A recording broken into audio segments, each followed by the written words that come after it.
KPK ungkap Bupati Kolaka Timur minta fee 9 miliar rupiah dari proyek pembangunan RSUD.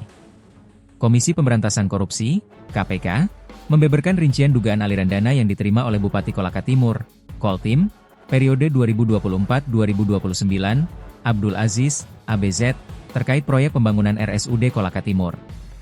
Tidak tanggung-tanggung, komitmen fee yang diduga diterima mencapai 8% dari total nilai proyek, atau sekitar 9 miliar rupiah.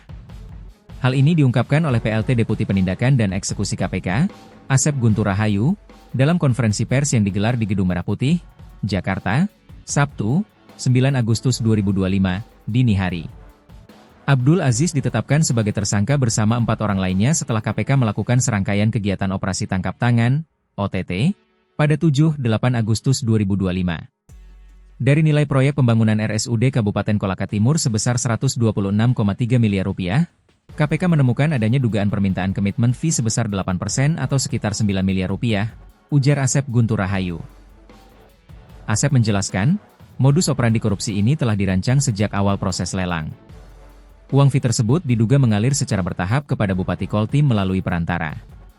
Berdasarkan konstruksi perkara yang dipaparkan KPK, pada Agustus 2025, Dedi Karnadi, DK, dari pihak swasta PT Pilar Cerdas Putra, PCP, selaku pemenang lelang, melakukan penarikan cek senilai 1,6 miliar rupiah. Uang tersebut kemudian diserahkan kepada Ageng Dermanto, AGD, selaku pejabat pembuat komitmen, PPK, proyek. Selanjutnya, AGD menyerahkan uang tersebut kepada YS, Yasin, yang merupakan staf dari Bupati ABZ. Penyerahan dan pengelolaan uang tersebut diketahui oleh ABZ dan diantaranya digunakan untuk membeli kebutuhan pribadi ABZ, ungkap Asep. Aliran dana ini merupakan bagian dari realisasi fee 8% yang telah disepakati sebelumnya. Permintaan fee tersebut, menurut KPK, disampaikan oleh DK kepada rekan-rekannya di PT PCP atas permintaan dari AGD. KPK berhasil mengamankan barang bukti uang tunai sejumlah 200 juta rupiah saat menangkap AGD. Uang tersebut diyakini merupakan bagian dari kompensasi fee yang diterimanya.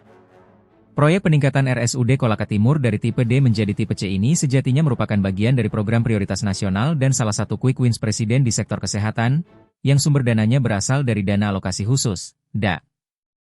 Akibat perbuatannya, KPK menetapkan 5 orang tersangka. Sebagai pihak penerima suap, Abdul Aziz, ABZ, Ageng Dermanto, AGD, dan Andi Lukman Hakim, ALH, selaku PIK dari Kemenkes, dijerat dengan pasal 12 huruf A atau B atau pasal 11 dan pasal 12B Undang-Undang Pemberantasan Tindak Pidana Korupsi. Sementara itu, sebagai pihak pemberi, Dedi Karnadi, DK, dan Arif Rahman, AR, dari KSO PT PCP, disangkakan melanggar pasal 5 ayat 1, huruf A atau B atau pasal 13 Undang-Undang Pemberantasan Tindak Pidana Korupsi. Kelima tersangka kini ditahan di Rutan Cabang KPK untuk 20 hari pertama demi kepentingan penyidikan.